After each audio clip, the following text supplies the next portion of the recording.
শ্রীবাস গিয়ে বলছো দাদা, ও দাদা,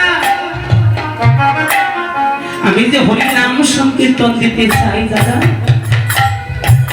আমার আঙ্গিনায় আমার মহাপ্রভু পঞ্চতত্ত্বকে আনিতে চাই।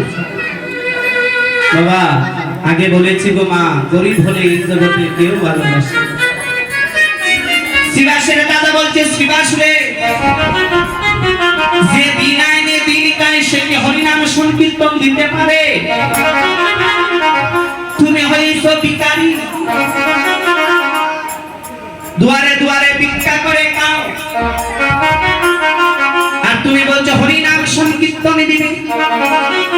মনে রাখবে, হরিনাম সংকীর্তন দিতে হলেও কিছু গড় হলেও ভিক্ষা করতে হবে। ভিক্ষার চাল ছাড়া গোবিন্দ সেবা হয় না। বাবা টাকা দিয়ে সব কিছু হয় না, হয়নি বাবা। টাকা দিয়া যদি এত বড় প্যান্ডেল করতে পারছো, কীর্তনীয় লাখ টাকা দিয়ে আনতে পারছো, দদির মাধ্যম তো সোনা দিয়ে গোড়ানো যাইত না বাবা। যেহেতু তারা ৬৪ বছর ধরে কীর্তন দিচ্ছে, ওনার তো ইচ্ছা করলে পারে এই দদির বান্ডটা রূপার দদির বান্ড বানাতে, পারতেন না বাবা? ওদের টাকার অভাব আছে, কিন্তু কেন এর মাটির পাতিলও দিতে হয়, কারণ সেটা শাস্ত্রে বলে দিয়েছে। শ্রীবাস বলছে, দাদা গো, আমার টাকা নাই বলে আমারে তুমি ভিখারি বললে,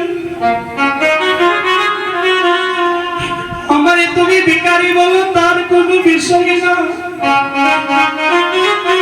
কিন্তু দাদা গো আমি তোমার পায়ে পড়ি গো দাদা, তুমি আমার কিছু টাকা দান করে আমি হরিনাম সংকীর্তন দিতে চাই গো দাদা। শ্রীবাসী রে ভাই বলছিস, শ্রীবাস হরিনাম সংকীর্তন দিবে? তোমারে বলিনি হরিনাম সংকীর্তন দিতে যদি চাও, আজ থেকে তুমি আমার সংসার থেকে আলাদা হয়ে যাও হরি, কারণ তোমার সাথে সাথে আমিও ভিখারি হতে পারি। শ্রীবাস বলছে, দাদা গো, হরিনাম সংকীর্তনে দিতে গিয়ে যদি আমার আলাদা হতে হয়, আজ থেকে আমি আলাদা হয়ে গেলাম। কৃষ্ণ নাম যারা নেয় বাবা, তাদের জীবনে অনেক কষ্ট হলো। আমার গোবিন্দরে যারা ভজন করে তাদের জীবনে কষ্ট পুরাই না। শ্রীবাস আমার কাঁদিয়া কাঁদিয়া স্ত্রীর কাছে এসেছে। স্ত্রী বলছে, ও স্বামী কাঁদছো কেন? তোমার কি হয়েছে আমাকে খুলে বলো। শ্রীবাস বলছে, পদ্মা। শ্রীবাসের স্ত্রীর নাম ছিল পদ্মা।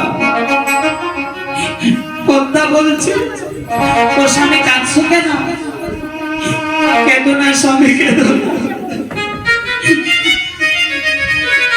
শারীর অঞ্চল ধরে রেখেছে, চোখের নয়নের জল পড়ছে শারীর অঞ্চলে। এই অঞ্চল বিদায় অঞ্চল নিয়ে পদ্মা বলছে, স্বামী দাঁড়াও, তুমি কেঁদো না স্বামী, আমি তোমার জন্য কীর্তনের আয়োজন করার ব্যবস্থা করেছি।